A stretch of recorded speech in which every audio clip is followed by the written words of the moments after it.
बिस्मिल्लाहिर्रहमानिर्रहीम। पहले आप ये वीडियो देख लीजिए। ठीक है, इंफॉर्मेशन की जमात आती है। अभी बेंगलोर की जमात आकर ठीक है ठीक है ठीक है बगैर इंफॉर्मेशन के ठीक है ठीक है ठीक है, इंफॉर्मेशन की जमात आती है। अभी बेंगलोर की जमात आकर ठीक है ठीक है ठीक है बगैर इंफॉर्मेशन के ठीक है ठीक है ठीक है, इंफॉर्मेशन की जमात आती है। अभी बेंगलोर की जमात आकर ठीक है ठीक है ठीक है बगैर इंफॉर्मेशन के ठीक है ठीक है। अस्सलाम वालेकुम, कैसे हैं आप लोग? उम्मीद है कि आप सब खैर वाफियत से होंगे। तो मेरे भाई, अभी जो आपने वीडियो देखी, ये कोई बरेलवी मस्जिद में देवबंदियों की जमात नहीं गई थी। ये बल्कि देवबंदियों की मस्जिद में ही देवबंदियों की जमात गई थी, जहाँ पे वो लोगों ने उनके बैग को उठा उठा के फेंक रहे हैं। तो मेरे भाइयों, ये ऐसा क्यों कर रहे हैं? इसके पीछे वजूहात क्या है? ये क्यों देवबंदी जो तबलीगी जमात है उनके अंदर इतना बड़ा फूट पड़ गया, जिसकी वजह से वो मतलब कि अभी जो है वो वायलेंस में भी आ गए। मतलब अपने आपस में टकराव भी हो गया। और बांग्लादेश में भी अभी एक जगह में मतलब बहुत बड़ा हंगामा हो गया, जहाँ पे 5 लोगों की मतलब कुछ लोगों की मौत की भी खबर आई है। तो मेरे भाइयों, ऐसा क्यों है? क्यों तबलीगी जमात इतने बड़े जमात में फूट पड़ गई? उसका आज कंप्लीट हिस्ट्री बताएंगे इंजीनियर मोहम्मद अली मिर्ज़ा साहब। आप वीडियो कंप्लीट एंड तक जरूर देखिए, ताकि आपको पूरी बात समझ में आए। बिना किसी ताखीर के अल्लाह का नाम लेके शुरू करते हैं। हालांकि दोनों 6 नंबरों को लेके चल रहे हैं, जिनमें से चौथा नंबर इकराम मुस्लिम है। और इकराम मुस्लिम यह है कि इस वक्त शूरा वाले लोग अगर इमारत वालों की मस्जिद में चले जाएं, जो कि देवबंदियों की मस्जिद है, वो उनके बिस्तरे उठा के फेंकते हैं। जिस तरह यहां पंजाब में बरेलवी जो है वो देवबंदियों की तबलीगी जमात के बिस्तरे उठा के बाहर फेंक देते थे। और अब तो मार कुटाई तक बात चली गई है। यानी ये दुख की बात है। और एक दूसरे की मस्जिद को मस्जिद दिरार भी कह रहे हैं, जो मुनाफिकीन की मस्जिद थी। अब चूंकि मौलाना साद कांदलवी साहब के पास निजामुद्दीन मरकज था, तो वहां से जो जमात शुरू हुई, यानी उनकी जो 2015 में इख्तिलाफ के बाद, तो वो मौलाना साद साहब को अमीर मानना शुरू हो गए। तो जो शूरा के मानने वाले थे, उन्होंने फिर बंबई में एक मस्जिद अलग से ली, नए सिरे से बनाई। तो इन्होंने डिक्लेयर किया कि यह मस्जिद दिरार बन रही है। चूंकि मस्जिद नबवी के बाद कोई मस्जिद बनाई जाएगी, उसके पैरेलल तो मस्जिद दिरार होगी। और वो कहते हैं काम तो निजामुद्दीन की बंगला वाली मस्जिद से शुरू हुआ था, लिहाजा अब ये जो शूरा वाले बना रहे हैं, ये मस्जिद दिरार है। बकायदा वीडियोस में ये चीजें मौजूद हैं। मैं ये सारी बातें इसलिए रिकॉर्डिंग में लेके आ रहा हूं कि आम लोगों को इन इख्तलाफात का पता नहीं है। तो मैंने इसको जरूरी समझा कि आम मुसलमानों तक ये चीजें पहुंचे कि ये किस तरीके से ग्रेजुअली मामलात खराब हुए। अब आप वो हिस्ट्री सुने। 1926 में तबलीगी जमात बनी शुद्धी तहरीक के मुकाबले पे, और मामलात उनके बढ़ते चले गए, कामयाबी मिली उनको। 1944 में मौलाना इलियास कांदलवी साहब की डेथ हो गई। लेकिन जाहिर है उन्होंने ऑलमोस्ट 18 साल तबलीगी जमात को इतना बूस्ट दिया कि उनका काम फैला। वफात के वक्त अब फैसला होना था कि अमीर किसने बनना है। तो जाहिर है कि सूफी हैं, सूफियों में तो यही होता है कि बेटे नहीं खलीफा बनना होता है। वही एक सिलसिला जो चलता आ रहा है हमारा हुकूमती लेवल के ऊपर भी, मलूकियत का। यहां पे भी उन्होंने वही काम किया। इनके बेटे थे मौलाना यूसुफ कांदलवी साहब। उस वक्त उनकी उम्र बमुश्किल 28 साल थी। 28 साल की उम्र यूसुफ कांदलवी साहब की, उनको अमीर चुन लिया गया तबलीगी जमात का, क्योंकि वो बेटे थे इलियास कांदलवी साहब के। ये उनकी सबसे बड़ी खूबी थी। वरना सफेद दाढ़ियों वाले मौजूद थे, उनसे सीनियर लोग मौजूद थे, उनको नहीं चुना गया। बहरहाल यूसुफ कांदलवी साहब ने खूब मेहनत की और उन्हें अच्छा खासा टाइम भी मिला। ऑलमोस्ट 21 साल तक वो जमात के अमीर रहे। 1965 में उनकी डेथ हुई। उस वक्त उनकी बमुश्किल उम्र जो है वो 48 ईयर्स थी। मेरी इंशाअल्लाह ताला कुछ महीनों में 48 होने वाली है। ऑलमोस्ट मेरी उम्र में वो दुनिया से चले गए यूसुफ कांदलवी साहब। लेकिन उन्होंने हयातुस सहाबा किताब लिखी और तबलीगी जमात का एक समझ लें पूरा इंफ्रास्ट्रक्चर इस हवाले से तैयार किया कि 4 महीने लगाया करेंगे सहरोज़ा और ये सारी की सारी तरतीब, पूरा एक समझ लें सिलेबस उन्होंने ही दिया, ज़ाहिर है साथ के लोगों के साथ मिलके। अब यहां पे एक टर्निंग पॉइंट आया है, यहां वो बीज लग गया तबलीगी जमात के 2 टुकड़े होने का, जो 2 टुकड़े हुए इस वाक़े के भी ऑलमोस्ट समझ लें 50 साल के बाद, लेकिन बीज यहां पे लग गया। जब यूसुफ कांदलवी साहब फौत हुए तो उनके बेटे थे मौलाना हारून कांदलवी साहब, तो जाहिर है उन्हीं को अब अमीर बनना चाहिए था। उनकी उम्र भी उस वक्त 27 साल थी जितनी उनकी थी उनके वालिद की वफात के वक्त। अब इस वक्त एक बड़े प्लेयर सामने आए, वो थे शेख ज़करिया कांदलवी साहब, जो कि मौलाना इलियास कांदलवी साहब के भतीजे लगते थे और यूसुफ कांदलवी साहब के चचाजाद थे और मौलाना हारून कांदलवी साहब के आप समझ लें वो चचाई लगे रिश्ते में, उम्र में भी बड़े थे। उन्होंने बजाय ये करने के कि यूसुफ कांदलवी साहब के बेटे मौलाना हारून कांदलवी साहब को वो अमीर बनाते, उन्होंने कांदलवी खानदान से ही एक और बंदे को चुना जो कि उनका अपना दामाद था, और वो थे मौलाना इनामुल हसन कांदलवी। वैसे ये कहते हैं कि जी उनको ऑफर की थी, उन्होंने कबूल नहीं किया। भाई कौन ऑफर छोड़ता है अल्लाह के बंदो, उनके अब्बू ने छोड़ दी थी ऑफर जो उन्होंने छोड़ देनी थी, इनको उन्होंने साइड पे किया, और यही वो बंदा है जिसका बेटा है अब साद कांदलवी, जिसने इस वक्त वो इमारत अलहदा कर ली है। उसने कहा मेरे अब्बा जी को तो आपने महरूम किया था, लेकिन मैं तो नहीं, मैं तो इस दौर का आदमी हूं, मैं तो अपना हक लूंगा, मेरे परदादे की ये जमात है। तो शेख ज़करिया कांदलवी साहब तबलीगी जमात का जिन्होंने निसाब लिखा, वो फ़ज़ाइल अमाल वगैरह, उन्होंने अपने दामाद को अमीर बनाया, मौलाना इनामुल हसन साहब को, और वो फिर लॉन्गेस्ट सर्विंग अमीर रहे हैं 1965 से लेकर 1995 तक, 30 साल तक वो अमीर रहे। और इन्हीं 30 सालों में तबलीगी जमात का काम पूरी दुनिया में बड़े लेवल के ऊपर फैला है। 1965 से 1995 जमात के साथ वो मुखलिस थे, बड़े अच्छे तरीके से उन्होंने निज़ाम चलाया। और उन्होंने अपनी वफात से 2 साल पहले 1993 में एक 10 रुकनी शूरा बना दी कि जिंदगी मौत का पता कोई नहीं है, मेरे मरने के बाद ये 10 रुकनी शूरा किसी एक को अमीर चुन लेगी, बहरहाल मेरी जिंदगी में ये मुझे असिस्ट करेंगे। उसमें उन्होंने 5 बंदे जो हैं वो निजामुद्दीन इंडिया से लिए, और 3 बंदे उन्होंने यहां से लिए रायविंड मरकज से, जिनमें हाजी अब्दुल वहाब साहब भी शामिल थे, और 2 बंदे उन्होंने बांग्लादेश से लिए। ककरेल वो मरकज है, जिस तरह ये है निजामुद्दीन, रायविंड और ककरेल जगह है वो बांग्लादेश में। ये 10 रुकनी कमेटी बन गई।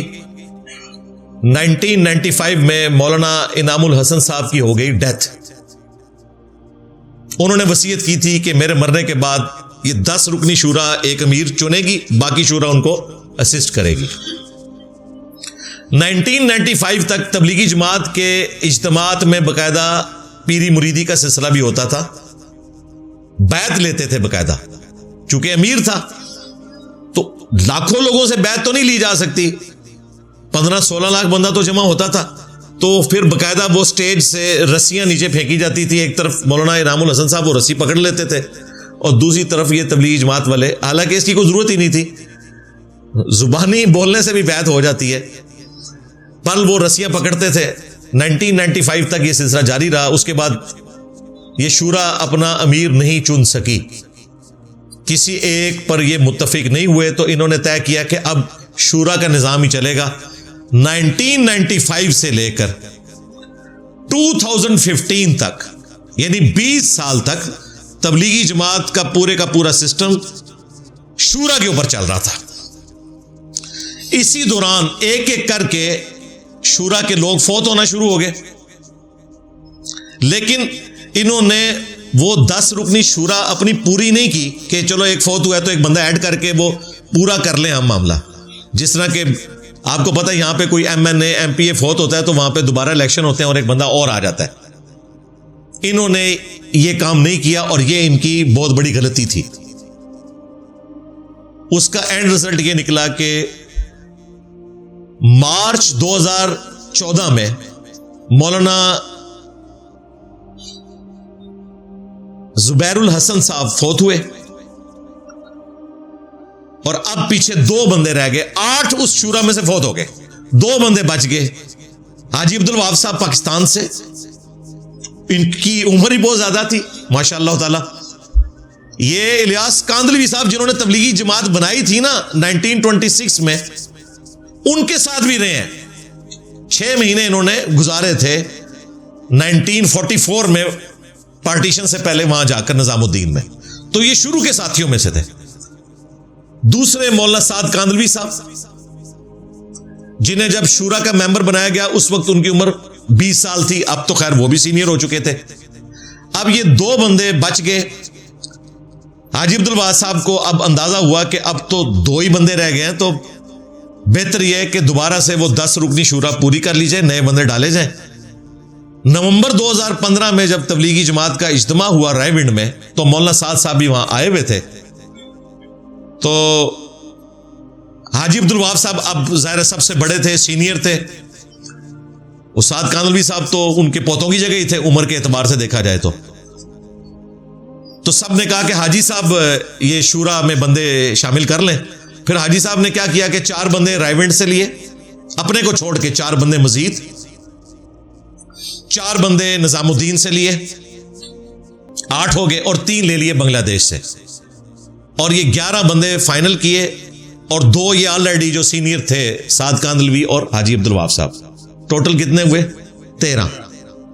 अनलकी नंबर ही साबित हुआ। वो 13 अनलकी नंबर कहते हैं ना अमेरिकन। तो सब ने सिग्नेचर कर दिए। हाजी अब्दुल वहाब साहब ने जब सिग्नेचर के लिए साद कांदलवी साहब को ये डॉक्यूमेंट भेजा तो उन्होंने कहा कि जी मुझे शरह सदर नहीं है, मैं इस वक्त इसके ऊपर सिग्नेचर नहीं करूंगा, मैं इसके साथ एग्री नहीं करता। फिर वो वापस चले गए निजामुद्दीन, जहां से ये जमात का आगाज हुआ था, यानी इंडिया। वो तो जाहिर उनकी लड़ी में से चल रहे थे, बंगला वाली मस्जिद। वहां जाके उन्होंने आहिस्ता आहिस्ता अपनी लॉबिंग शुरू की और जून 2016 में, ऑलमोस्ट 1 साल के बाद, उन्होंने बकायदा ऐलान कर दिया कि मैं अमीर हूं अब तबलीगी जमात का, जो मानेगा वो मेरे साथ रहेगा, अदरवाइज ये मेरे बाप दादा की मस्जिद है, निकलो इधर से। जो नहीं निकले उन्हें खूब लाठियों से मार मार के, बुजुर्गों को भी वहां से उन्होंने निकाल दिया। उसकी भी तस्वीरें मौजूद हैं जो भगदड़ उस वक्त मची थी 2016 के अंदर। अब हाजी साहब ने भी यहां से बंदे दौड़ाए कि किसी तरीके से कोई सुलह हो जाए, लेकिन साद कांदलवी साहब नहीं माने। उन्होंने कहा कि बंदे 2 रह गए तो मैं अमीर हूं, मुझे अमीर मान ले, आप लोग मेरे अंडर आ जाए। इस तरह शूरा के ऊपर ये तो वक्ती तौर पे बनाई गई थी, आप लोगों से तो बना ही नहीं है, तो ठीक है मैं अमीर हूं। इन्होंने नहीं एक्सेप्ट किया, चूंकि हाजी साहब की शख्सियत बड़ी थी, इसकी वजह से दुनिया में ऑलमोस्ट 90% काम फिर रायविंड के साथ ही जुड़ गया। जो बड़े बड़े 4 मरकज थे उनमें से 2 एक तरफ हो गए, यानी कि रायविंड मरकज और बांग्लादेश का मरकज। और जो निजामुद्दीन इंडिया का मरकज था, और यूके में ड्यूसबरी में एक मरकज है तबलीगी जमात का, ये मौलाना साद कांदलवी साहब के अंडर आया। बाकी पूरी दुनिया में जो मराकज हैं वहां फिर खेचातानी का सिलसिला शुरू हो गया, लेकिन ओवरऑल डोमिनेंट तादाद के एतबार से शूरा वाले हैं। लेकिन अल्लाह का शुक्र है कि ये जो इख्तलाफ है इन्होंने पब्लिक लेवल पे नहीं आने दिया। यानी पाकिस्तान में आप तबलीगी जमात के आम बंदों को पूछें तो उन्हें नहीं पता कि ऊपर 2 टुकड़े हो चुके हैं, वो बस मरकज रायविंड की बात करेंगे, उन्हें इन मामला से कोई लेना देना नहीं। और ये बड़ी पॉजिटिव बात है, यानी इनकी कम इल्मी यहां पे हमें फायदा दे गई है। तबलीगी जमात वालों की। वैसे तो कई मामलात में कम इल्मी जो है वो नुकसानदेह है, इस मामले में उनकी कम इल्मी आम लोगों को पता ही नहीं है। या आप ये बातें जब चढ़ेंगी ना वीडियो में तो वो लोग हैरान होंगे, तो हमें तो पता ही नहीं है। लेकिन चूंकि हमारा एक प्लेटफॉर्म पढ़ा लिखा प्लेटफॉर्म है और दुनिया की सबसे बड़ी जमात को हम डिस्कस कर रहे हैं, बल्कि मुझे ये कहने में आर नहीं है कि इस्लामिक हिस्ट्री में तबलीगी जमात से बड़ी कोई जमात नहीं रही एवर। इतना बड़ा काम कभी भी मुसलमानों की पूरी हिस्ट्री में नहीं है कि लाखों लोग एक जमात से अटैच हों, इतना बड़ा इज्तिमा होता हो और 1 लाख से ज्यादा बंदा हर वक्त अपने घरों से निकला हुआ हो। यह कोई छोटी बात नहीं है इस मॉडर्न दौर में भी, इसलिए उस जमात को डिस्कस करना इस हवाले से जरूरी था। हज के बाद सबसे बड़ा इज्तिमा होता है सैयदना हुसैन इब्न अली रज़ियल्लाहु ताला अन्हु अलैहिस्सलाम का, जो वहां पर 10 मुहर्रम का प्रोग्राम होता है। और उसके बाद अगर कोई इज्तिमा होते हैं सबसे बड़े तो तबलीगी जमात के हैं। तीसरे नंबर के ऊपर बांग्लादेश का इज्तिमा, चौथे नंबर पे रायविंड का इज्तिमा और 5वें नंबर पे भोपाल में तबलीगी जमात का इज्तिमा। यानी जो 5 बड़े मुसलमानों की गैदरिंग्स हैं उनमें से 3 बड़ी गैदरिंग्स तबलीगी जमात की हैं। उसके बाद आप दावत इस्लामी का भी इज्तिमा कह सकते हैं, उनका भी नंबर आ जाता है। लेकिन इन्होंने बड़ी कमिटमेंट के साथ अपने मामले को लेकर चलाया। 2016 के अंदर जब साद कांदलवी साहब ने यह सारा मामला किया, फिर इनमें फूट पड़ गई, फिर 2 ग्रुप बन गए। हाजी अब्दुल वहाब साहब उस वक्त जिंदा थे, वो फौत हुए हैं 2018 नवंबर में, 18 नवंबर 2018 9 रबीउल अव्वल के दिन। मैंने यहां उनके लिए दुआ खैर भी करवाई थी, रहिमहुल्लाह ताला, बड़े कमिटेड आदमी थे। अच्छा मेरे भाइयों, 2016 जून के अंदर ये जो एक्टिविटी परफॉर्म हुई निजामुद्दीन मरकज इंडिया में, दिल्ली में मरकज है ये, बंगला वाली मस्जिद। तो बेसिकली ये एक पब्लिकली अनाउंसमेंट थी कि अब तबलीगी जमात के 2 टुकड़े हो चुके हैं। वो जमात जो नवंबर 1926 में 1926 में बनी थी, वो ऑफिशियली जून 2016 में 2 टुकड़े हो गई। यानी 90 साल के बाद 100 साल पूरे नहीं हुए और इस जमात के 2 टुकड़े हो गए। 2 टुकड़े इसलिए हुए कि मौलाना साद कांदलवी साहब चूंकि इलियास कांदलवी साहब की औलाद में से थे और वो निजामुद्दीन मरकज जहां से ये तबलीगी जमात शुरू हुई थी उसके इंचार्ज थे, तो उनकी पर्सनैलिटी की वजह से 2 टुकड़े हो गए। अदरवाइज अगर उनकी जगह कोई और बंदा होता ना तो ये वाला मामला भी ना होता। 2 टुकड़ों के बावजूद मेजॉरिटी पोर्शन जो है वो रायविंड और बांग्लादेश की जो शूरा है वो उन्हीं के साथ है, मोर देन 80% लोग, और पूरी दुनिया में जो मराकिज हैं। चूंकि साद कांदलवी साहब की पर्सनैलिटी बड़ी थी, इलियास कांदलवी साहब के वो पड़पोते हैं, इस वजह से इंडिया में डोमिनेंट अब उन्हीं का सिलसिला है। और पहली दफा जो लड़ाई झगड़ा जून 2016 में निजामुद्दीन मरकज से शुरू हुआ था, वो फिर एक्सपोर्ट हुआ बांग्लादेश के इज्तिमा में। 8 से 6 साल पहले 1 दिसंबर 2018 को भी तबलीगी जमात की आपस में लड़ाई हुई थी। वो पहली दफा लोग हैरान हुए थे कि यार ये तो कोई मक्खी भी नहीं बेचारे मार सकते और ये आपस में डंडों से लड़ाइयां कर रहे हैं। उस वक्त वो पहली दफा वीडियो सामने आई थी, वो भी इज्तिमा था बांग्लादेश का 6 साल पहले। अब उसकी समझ लें सेकंड किस्त उसी इज्तिमा में रिपीट हुई 18 दिसंबर 2024 को, जिसमें 5 लोग शहीद हुए और 100 से ज्यादा जख्मी हैं, जिसकी वजह से मैंने आपको ये पूरी हिस्ट्री बताई और ये सारी डिस्कशन की। हम दोनों तरफ के बड़ों से कहेंगे कि टॉलरेंस पैदा करें। अब दोबारा से तो इज्तिमाइयत वाला मामला होने से रहा, लिहाजा अब को एग्जिस्ट करें। इज्तिमाइयत सिर्फ दुनिया में उसी सूरत कायम रह सकती है जब वक्त का पैगंबर मौजूद हो। तो मेरे भाई उम्मीद है कि आपको ये वीडियो पसंद आई होगी और बात समझ में आई होगी कि किस तरीके का देवबंद जो तबलीगी जमात है उसमें इख्तलाफ पैदा हो गया और फिर जो है लड़ाई झगड़ा तक बात पहुंच गया और दंगा फसाद भी होने लगा। तो मेरे भाइयों, आप ऐसे मामले के बारे में क्या कहते हैं? क्या इसमें इन लोगों को कोएग्जिस्ट करना चाहिए या नहीं करना चाहिए? और जो बैग उठा के फेंक रहे थे जो पहली वीडियो में मैं आपको दिखाया था, उसके बारे में आप क्या कहते हैं? कमेंट करके ज़रूर बताइए। मिलते हैं इसी तरह नेक्स्ट वीडियो में इंशाअल्लाह। अस्सलामु अलैकुम व रहमतुल्लाहि व बरकातुहू।